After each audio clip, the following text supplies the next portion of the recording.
Welcome to Live from Mars. My name is Alex. You may also know me as Mars from Instagram, Vinyl Talk, the podcast, YouTube, you name it. This is the 10th episode of Live from Mars, which is crazy to think because this has been flying by. And this has been such a fun project that's been in the works for so long now. So to have 10 episodes is really wild to me, but there's only going to be more to come. I hope you all had an amazing weekend. I hope everyone enjoyed New Music Friday that came out the other day. And it's a big week for music. There's a lot happening because we have the Grammys on Sunday night. There'll be a ton of content on TikTok and Instagram surrounding the Grammys this week and the night of the award show. I'll also be doing a Grammy recap episode here on Live from Mars, so make sure you're following the podcast and subscribed on YouTube for that. I'm going to be joined by my good friend Amanda, who I actually met because of Vinyl TikTok. We both created content surrounding vinyl records. We actually have now become friends in real life. Amanda also has 5+ years working in the music industry, so I'm sure she's going to have a lot of really great insight and recommendations for everybody. We're going to kick things off with going through the best of New Music Friday. We'll each point out some releases that really spoke to us to give you some new music to check out if you haven't already heard them. And then we're going to go into each one of the Grammy categories for the general field. That is Best New Artist, Album of the Year, Record of the Year, and Song of the Year. And then we're going to cover the pop categories as well to give our takes on who we think will win and who we think should win each category. So we're going to have a great talk with Amanda, but before we kick that off, make sure you are following the podcast on your favorite podcast provider, Apple Podcasts, Spotify, whatever. Make sure you're subscribed on YouTube as well to Vinyl by Mars. This is really how we're going to get the podcast to grow more and more so we can get some really great artists on here to talk about their upcoming releases. I appreciate all of your love and support with the podcast, but without any further ado, let's talk Grammys and new music with Amanda.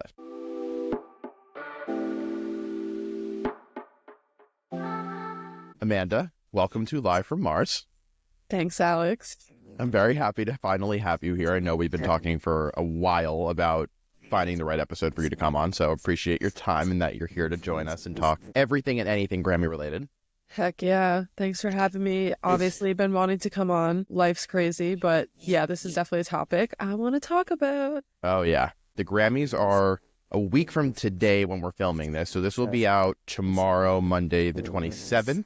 So it's kind of like last licks, like get your final predictions out there because it's real soon, which is kind of wild. I feel like it snuck up on us pretty quickly and you know, everything with the wildfires definitely changed the tone and what the priorities obviously are. So it's still happening. There's a lot of work being done to fundraise for wildfire relief efforts. So yeah, we're going full force into the Grammys. I'm very excited. My favorite day of the year. Oh yeah. It's, you know, there's always so much talk about it. Is it like rigged and all these snubs and people having all the comments about it? But you know what? I still like to tune in and watch, and I still think it's really nice to see an artist you've been following for a while get that Grammy win. These have been going on for almost 70 years now. And, you know, obviously like there's a general trend of award shows being a little less meaningful than they had been 10, 15, 20 years ago. But like the Oscars are still the Oscars. It's still the premier award in film, and Grammys are still the premier award in music. And what's been interesting is over the years watching other shows kind of put their own award show together, whether it's like the Billboard Music Awards, iHeartRadio Music Awards. Remember the American Music Awards? I don't know what happened to them. And none of them hold the same esteem. The VMAs. Yeah, exactly. So, you know, it's a great thing to win, and I still love tuning in and watching it, but it doesn't mean you're a good or bad artist if you don't ever get a Grammy, a nomination, a win. You know, there's so much music out there to discover. So let me introduce Amanda. She and I have been friends for, I want to say like 3 years now. And I actually found her when I was originally started posting on Vinyl Talk and just like fell in love with her content and her very carefree energy. And I was like sliding into her DMs being like, hey, we live near each other. Let's be friends. And she was like, who is this guy? Like, who the fuck who is this random guy who's like, blah, blah, blah. And now we're like IRL friends too. Yes, we hang out all the time. It's great. I've made friends from social media, Mom. It's great. Yes, that's my favorite part about TikTok. Right, is the community, and then they took it away. Take our in real life connections away. That's not right. It's not right. But Amanda has been posting on TikTok, Instagram, YouTube now for what? You were like an early person on TikTok. I feel like you started, what, 2020? Yes, I started posting probably a few months into the lockdown, and my first post that kind of finally like picked up speed was my Ariana Grande All in a Specific Order playlist and my Hot Girl playlist. Oh, yeah. So once I saw those go off, I was like, oh, like maybe I should, I'm trying to get into the music industry. I might as well just like start posting my playlist. I had a lot of time on my hands at that point in life. So Yeah. I like started making playlists, and that's kind of where it started. And then I started collecting the vinyl, and, things opened up again, and then concerts and, yada, yada. So Amanda has work experience at Atlantic Records. So she comes from the label side. She's now working for a digital marketing agency, essentially, that helps curate content strategies and just overarching artist strategies for some of the biggest artists on the planet right now. So she knows the industry. She knows Grammys. We're going to go into the different Grammy categories that I pulled up that I personally care the most about, of like the 90-something there are. We're going to go through each category, say the state of the category, who we think will win, who we think should win, final predictions, getting them out there with a week left until the awards. But before we touch on Grammy content, it is a new week. So there are a new week of music releases that came out on Friday. There are 5 big ones that I have written down. But I want to ask you first, which was your favorite new music that came out on Friday?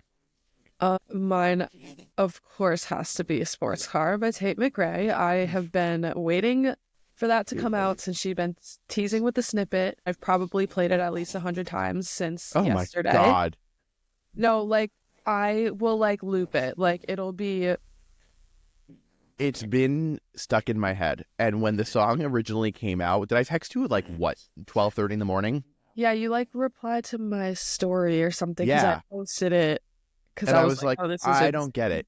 I'm just, like, not... I've never been a fan of Tate. I've never been someone who rides for her. And everyone in my life is like, why? Because she gives so much of that early 2000s Britney energy that you love, but for whatever, Alex. I know, I just can't get past her vocal tone. It's way too nasally for me, but what I've been really waiting for is for the music she's putting out to stop being like catered towards Hits 1, Sirius XM, Z100, like constant in rotation radio and a Spotify playlisting where it's curated for that like general audience, and actually crafting something with a real artistic vision. And I feel like you get that more on Sports Car than you had on anything else she's done that I'm aware of so far.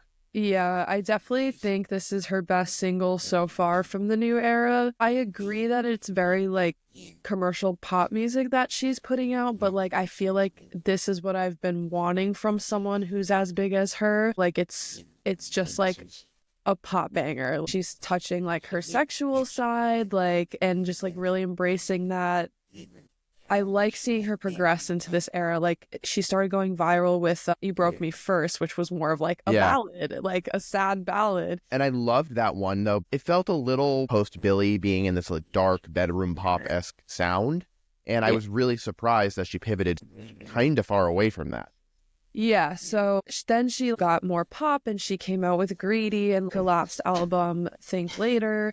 I liked some songs on that. I don't love the whole album, but there were some good bangers on that. But I feel like with this era, she's like completely outperforming herself from the last album.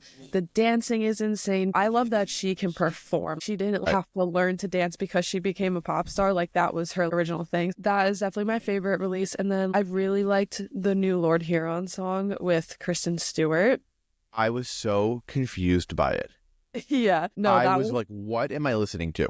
Yeah, that was really cool. And honestly, like, I feel like her voice fit really well with like the production and everything. The new FKA Twigs album, amazing. If you haven't listened, I recommend. I listened to, I think, half of it. I've never listened to it before until so many people were talking about Eusexua. It dropped Friday. And the title track I liked. Perfect Strangers I liked. And then I think Room of Fools I liked. It reminded me a lot of Ray of Light Madonna and that like soundscape that they created back then. It was like 98, I think.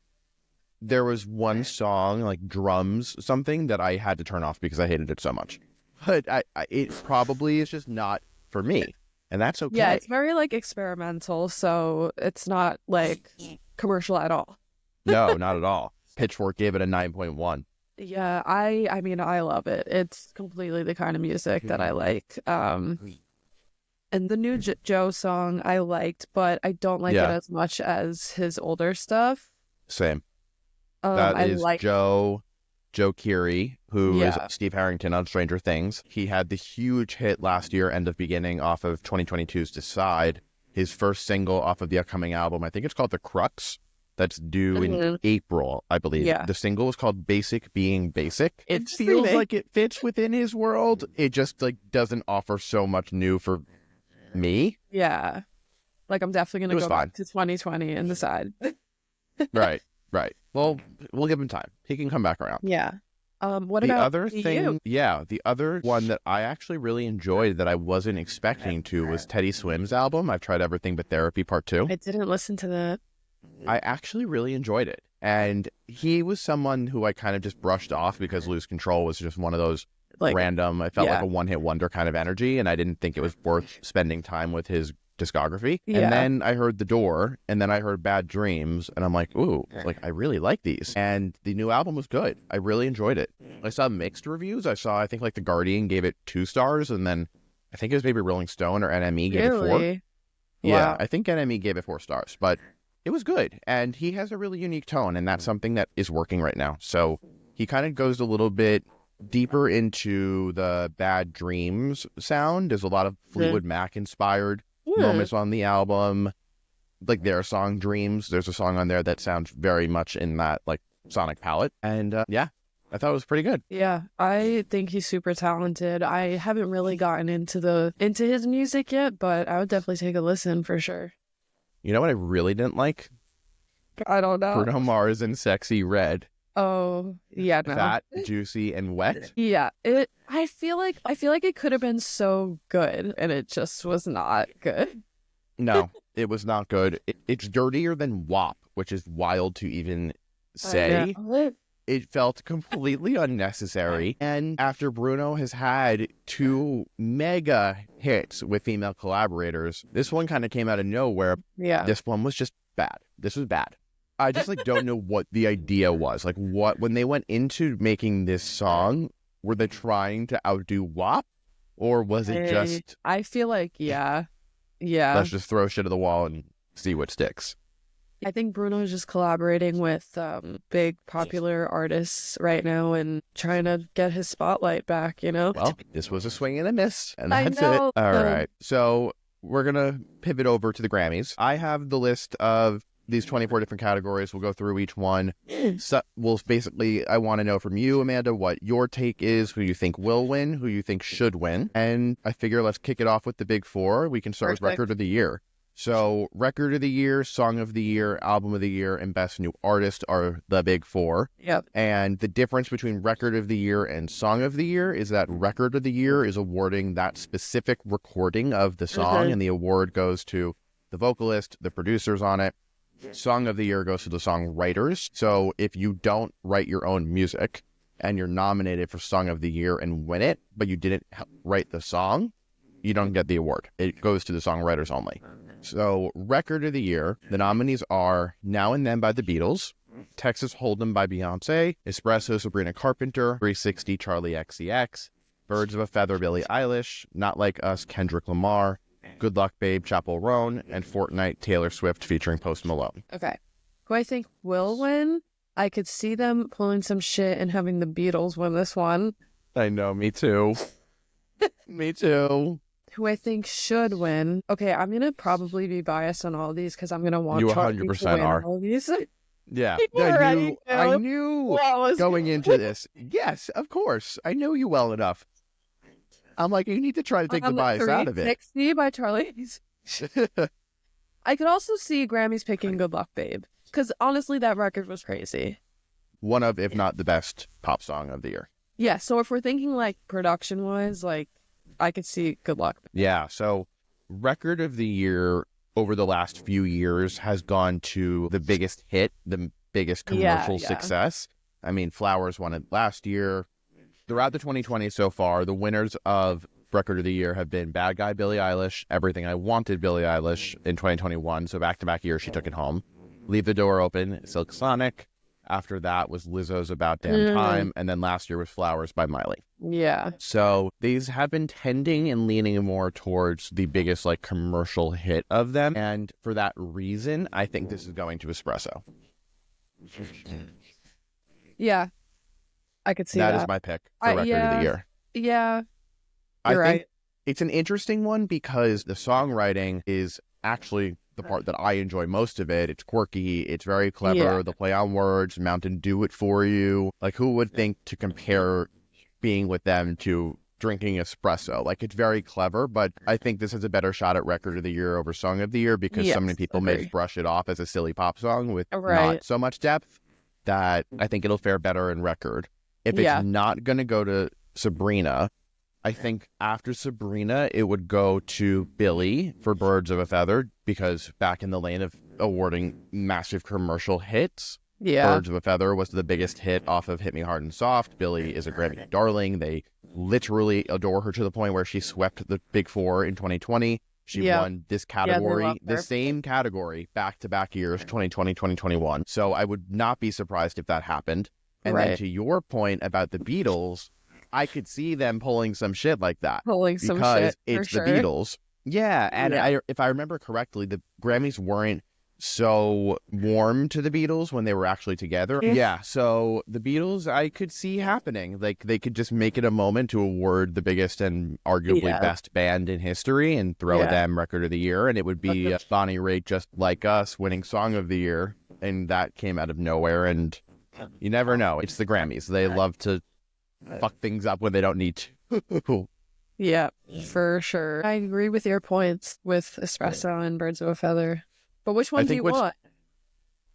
I want Espresso. I think Espresso should win this category. I am also interested in how when nominations were first out, the song that had the most hype in both record and song of the year actually was Texas Hold'em. Yeah. And it seems like that has completely fallen off. And honestly, I never really saw the hype in that song specifically. Obviously, it was a number one hit for Beyonce. It's just like there for me. Like, there are much better songs on the album. I understand why it was the front runner for her and why it was nominated in the category, but I don't think it should win. I do like 16 Carriages better. All right. Song of the year. The nominees are A Bar Song, Tipsy, Shaboozey, Birds of a Feather, Billie Eilish, Die With a Smile, Lady Gaga and Bruno Mars, Fortnite, Taylor Swift featuring Post Malone, Good Luck Babe, Chappell Roan, Not Like Us, Kendrick Lamar, Please, Please, Please, Sabrina Carpenter, and Texas Hold'em, Beyonce. Die With a Smile should win. I think Song of the Year is between Die With a Smile and Birds of a Feather, and my pick is Birds of a Feather. It is so well written. It is simple in message. It's falling in love and just loving someone with your full being. I think the pros here for Billie is that she's already proven the Grammys love her and will give her anything. She has also won this category for off-cycle years. She'd won Song of the Year for What Was I Made For from the Barbie movie. Yes. And that is like not even on one of her albums. That is a soundtrack song that took home Song of the Year. This is Billie and Phineas's category to lose in my eyes. I think Die With a Smile would come in second, or it could take the win just because of how adored Gaga and Bruno both are. This is one of the biggest songs of the year. It's a pretty timeless love song. It's a beautiful duet. They sound incredible. It's not like the lyrics are anything crazy and insane, but like the melodies hit. The actual song is beautiful, and I think it very easily could take it. My gut is telling me Birds of a Feather, but I would not be surprised if Die With a Smile took it home. What is more interesting to me is that Taylor is nominated in Song of the Year and will not win it again. And for someone who is known for her songwriting to have been nominated in this category at least, I think, 7 times now, the way that Beyonce never wins Album of the Year is how Taylor never wins Song of the Year. I know, that's actually crazy. Yeah, I agree with your points on Die With a Smile. I think their vocals just like meshing so well together, and like you said, a timeless love song. I think that should win. All right. Album of the Year. The big kahuna. Nominees are New Blue Sun, Andre 3000, Cowboy Carter, Beyonce, Short and Sweet, Sabrina Carpenter, Brat by Charli XCX, Jessie Volume 4 by Jacob Collier, Hit Me Hard and Soft, Billie Eilish, The Rise and Fall of a Midwest Princess, Chappell Roan, and The Tortured Poets Department by Taylor Swift. Who do you think will win and who do you think should win? I think, again, Grammys could pull some stuff and have the Andre 3000 album win. If not, could go with a Grammy favorite, Billie or Brat. I don't know. That just feels like a no-brainer to me. To get unbiased. Oh, yeah. Really no-brainer. Unbiased. Brat should win. I think that would be the winner because it was just like a whole movement outside of an album. It was a whole era. It influenced the masses, like Barbie influenced Pink and Barbie Summer, and then we had Brat Summer. So, yeah. Definitely the biggest cultural impact of any of these albums. Yeah. I would probably argue cultural impact is probably Brat and then Tortured Poets. But the interesting thing with Tortured Poets for me is that outside of release week, within the Swiftie community, obviously it's still talked about every single day. It's massive, and the songs, and there's so much lore behind every single one. But for the general public, despite the album being number one for however many freaking weeks it went on to be number one for, it kind of felt quiet. So it's interesting, like, if Taylor won this category, it would be her 5th album of the year win, back-to-back years when she won for Midnight's last year. I don't think she's going to win. I don't think she should win. I feel like there's going to be a little Taylor fatigue settling in. You never know. They could throw it to her because she is an incredible artist, and it's still a fantastic album. It's not her best by any means, but I worry that the negative response to her winning would really put the Grammys in a dark place because they're just awarding her for the sake of awarding her rather than the quality fully being there. What's really interesting for me, and this kind of lays into my picks, is I don't have a pick yet for this category. I'm very torn between two, and it's the only category that I haven't solidified my take on. It's not Brat. I'm sorry, babe. It's not Brat. Somewhere else it is, but not here. Here I have completely neck and neck. Hit Me Hard and Soft, Billie, Cowboy Carter, Beyonce. Yeah. I think that either one of these so easily could take it. Hit Me Hard and Soft is my personal album of the year. It's my favorite album of 2024. So there's definitely a little bit of bias there. But taking it out, everything we've already said. Billie and Phineas are Grammy darlings. She swept in 2020. She's already won this award before. Yeah. It's stronger than Happier Than Ever. It's more concise. It's more succinct, but it covers so many different genres and sounds. It's new territory for Billie. It showed her playing into a more vulnerable state of songwriting on a song like Wildflower or Birds of a Feather being her first real love song. So I think that there's a lot of love that could go there. You also have the success of Lunch, the success of Birds of a Feather. You have Wildflower doing crazy numbers. You also have The Greatest. There's so much there when it's only 10 songs. It feels like a really, really strong statement piece. For Beyonce, obviously the story of the Grammys is how Beyonce has never won Album of the Year despite being the album queen, for lack of better word. Like, she's the only one who is crafting these actual artistic statement pieces as bodies of work. Taylor does it, but not to the same extent. Beyonce doesn't care about commercial success, whereas Taylor very much does. So Cowboy Carter has a huge chance. What I said about Tortured Poets, how after the first week it kind of was silent, the same thing is for Cowboy Carter. After it came out, I feel like no one really talked about it, yet Beyonce is the most nominated artist of the night with 11 nominations, and that may be the most for a single artist ever in a year. And this is across country, Americana, pop, melodic rap for spaghetti. There's so many different genres that this album touches, so awarding Beyonce would be a way of course correcting the past when she hasn't won and definitely should have for a self-titled, a Lemonade, a Renaissance, whatever. But is the sake of giving her an award for prior mishaps the right move here? Should she be getting Album of the Year because of that, or because the album itself is actually the Album of the Year? It's the best album, and I don't think this is that. So I'm curious to know what you think about it. Yeah, I don't think it's her best album. I'm obviously more of a Renaissance girly, but I think if they do pick this album, it will be more of the whole Beyonce going into country and her kind of like really experimenting on this album and having pulled in a lot of country artists that were featured on the album. And I think just like the whole movement behind this era for her could be the reason that they like pick it, because she just like completely changed direction. Even though it's not personally my favorite album by her, I think they could pick it for those reasons.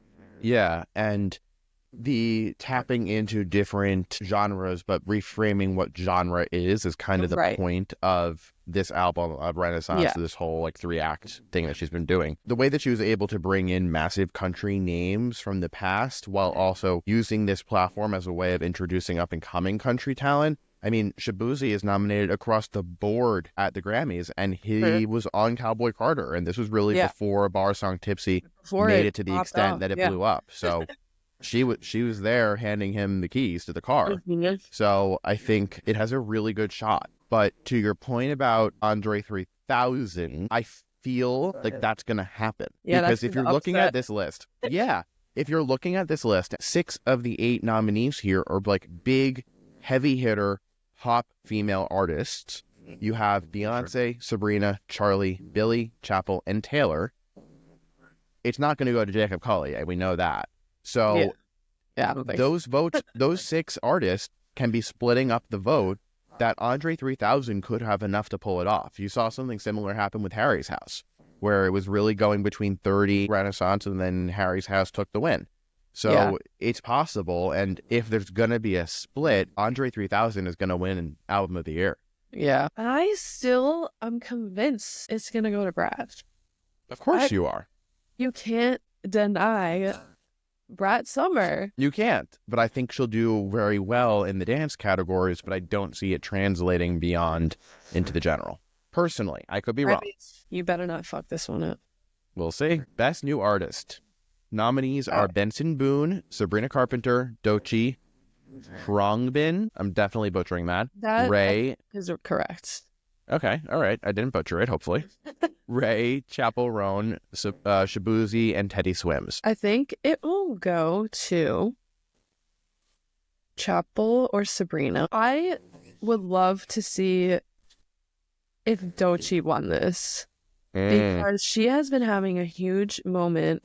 Her music is incredible and unique. She's such a vibe, and I've been seeing so many videos of her come up on my feed, and I think she's even getting more mass attention literally right now than like when she was nominated for this category. I would be happy if I saw that come through, but you know, Benson, Shabuzi, Teddy all had these like huge heavy hits, but not so much for their whole discography. But like Sabrina and Chappell, like every single song from their albums are becoming a massive hit. So I feel like it has to go to one of them. But again, there's always upsets in this category too. So yeah, I think Chappell Roan will walk away with Best New Artist. Yeah, that is my pick. Agree. I think she's had, to your point, a huge year both commercially and artistically. There are a number of songs from her album that have become huge hits. Pink Pony Club, Red Wine Supernova, Good Luck Babe isn't even on the album, and that obviously is a huge contender across the board in the pop categories as well. I think this is a really good molding of commercial success with the way that the Grammys like to honor a quote-unquote artist. Chappell carries more of the artist title than someone like Sabrina, even though Sabrina is incredibly talented, writes music, knows melody, like she knows what she's doing. Yeah. I think the perception is that Chappell is more of a quote artist than Sabrina. So I think it's going to go to Chappell. Who I think should win is Ray. I know, she's a queen too. I'm a little confused why she's in it this year instead of last year. Yeah, that's a great point. And she hasn't had a new album out, but she did come out with Oscar-winning Tears, so I guess that was enough. But it's not going to happen, like, but I would love it to. Yeah, no, she's amazing. All right, Best Pop Solo Performance. Pop is our thing. Pop is our thing. It's our thing. This is my home. We know where we this is where we live. This is where we are best expertise.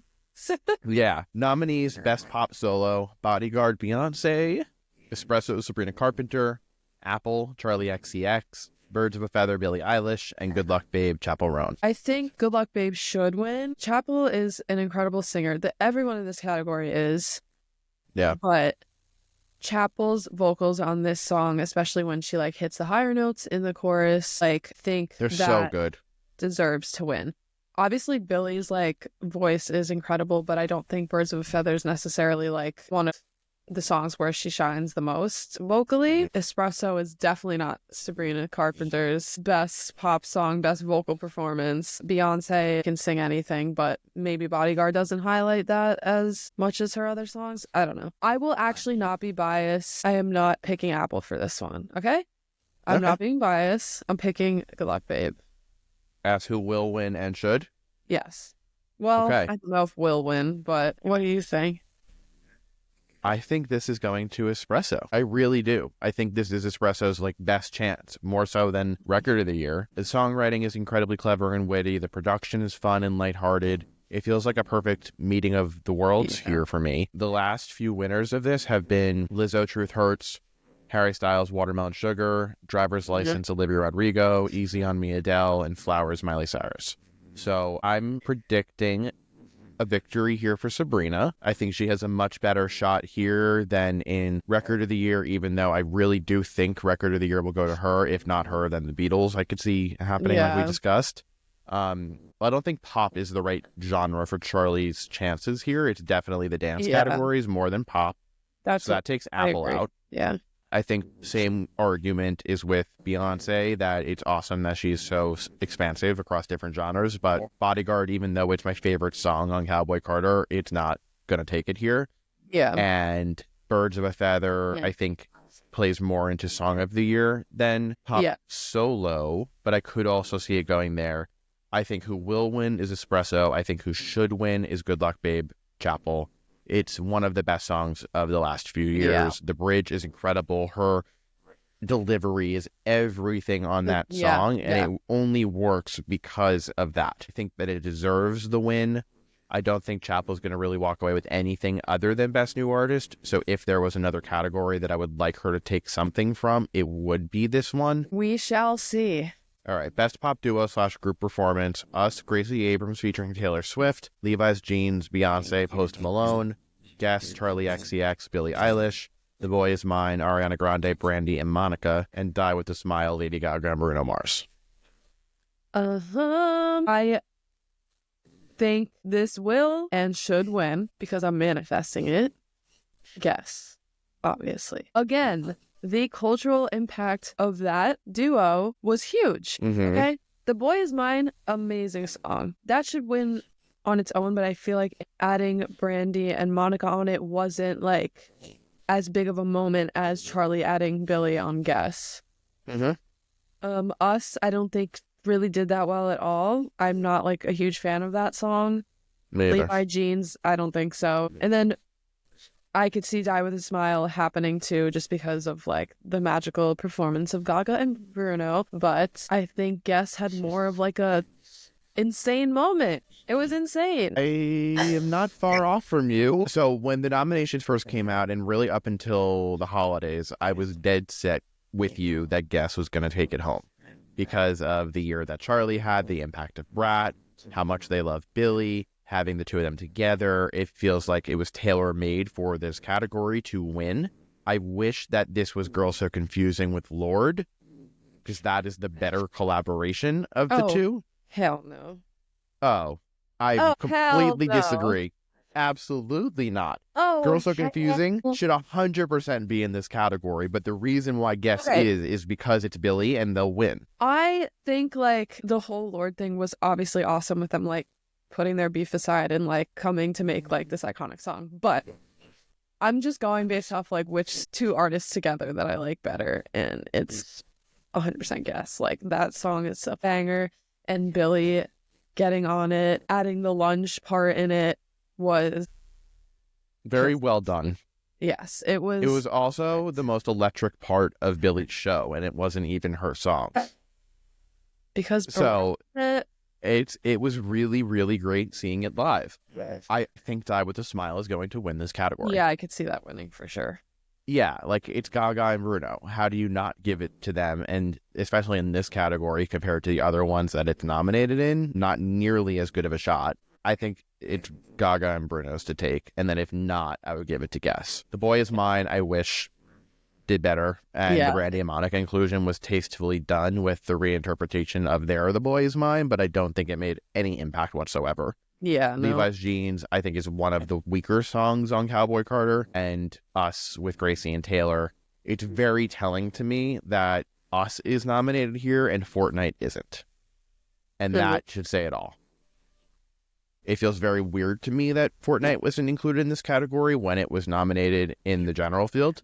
So that was a little confusing, but I think this is between Die With a Smile and Guess, probably leaning Die With a Smile. Yeah, pretty much agree. I'm just going to for Guess. Yeah. Best Pop Vocal Album. This is Short and Sweet, Sabrina Carpenter, Hit Me Hard and Soft, Billie Eilish, Eternal Sunshine, Ariana Grande, The Rise and Fall of a Midwest Princess, Chappell, Roan, and The Tortured Poets Department, Taylor Swift. I think it could be Billie winning this, but Eternal Sunshine should win because not biased. You're full of it. You're so full of it. Not biased. Nobody sings like Ariana Grande. Like, nobody. I completely agree with you. So, you're fighting me, but I'm going to agree with you. I agree with you that no one can sing like her. That she's not going to win. Stop. It's not going to happen. I wish it could, but it won't. I would pick for Ariana or Chappell to win. Chappell's vocals on this album, she popped off on this album. So I could see that going to her, but like, Ariana is just Ariana. So back when we were doing Album of the Year and I said that's the only category that I'm not decided on, I lied because I'm also not set in stone in this one either. Because it's so hard. I'm always wrong.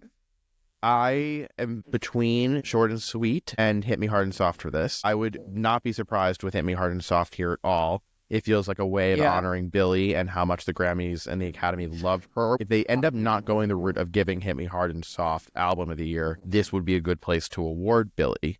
Yeah. Short and Sweet, I think, has the potential to pull it off. I don't think it has the potential to win Album of the Year, but similar to Billie, she would have a lot more support, Sabrina, within the pop genre voters. It's still charting incredibly well. It's selling really well week after week. All of these songs are becoming huge viral hits. You have Espresso, Please, Please, Please, Taste, Juno, Bedchem. Like, there's so much to dive into with this album. It's 12 songs. It's one of the best pop albums of the year for sure. So this would be a really nice way of giving Sabrina a win. But I also think we can't count Taylor out. I think Tortured Poets has a little bit of a shot here. True. So you never know. If Taylor's not going to take home Album of the Year and Fortnite's not going to do anything in the general field, then you can still give Taylor a Grammy to have your Grammy moment, as they like to say. And we don't think that, like, is Ariana just going to walk away with nothing? I don't think she's going to walk away with a single win tonight, and I don't think she's even going to show up to the awards. I don't. Bitch, bye. Well, she's been completely snubbed across so many different music awards. She's being so loved from acting. She's made it explicitly clear that acting is her priority right now. I know. So, yeah, don't be surprised. Off with this. I know. And so for whatever reason, I don't know why people looked over it so quickly and didn't give it the love it deserves here. But the only other chance would maybe be Yes and Best Dance Pop Recording, but I don't think that's going to happen either. No, I think that's going to go to Von Dutt. Okay, I like you picking Charli. There it is. There it is. We're waiting for it. Well, yeah, I think she's going to take Best Dance Pop Recording. I was reading the people in the dance pop. And also, Best Dance Electronic Album is Bratz. No question. It better be. All right, so those are the general and the pop categories, and Amanda's going to get her nails done now. So we're going to call it, but so grown out. If you're watching the video, you can see. We will watch the Grammys and see what the hell actually happens. Yeah, it's going to be a really interesting night, but Amanda, thank you for coming on live from Mars. I know we'll have you back in the future. Where can people find you? Plug yourself. It's all Amanda's playlist, Instagram, TikTok. I did start a Lemonade. YouTube is Amanda's playlist with a few T's after it because I guess someone took my name. But yeah, it'll always be Amanda's playlist. Awesome. All right. Well, thank you so much for coming. I appreciate it. For Thank- everybody listening, make sure you follow the podcast on your favorite podcast provider, Apple, Spotify. Make sure you're following Vinyl by Mars, Instagram, TikTok, YouTube. And I'll see you all next week. We're going to have a lot to talk about between the Grammys recap and The Weeknd's new album comes out on Friday. So that's going to be huge for me. So stay tuned for plenty of that. But this was awesome. Thank you guys so much for listening, and I will see you all soon. Bye.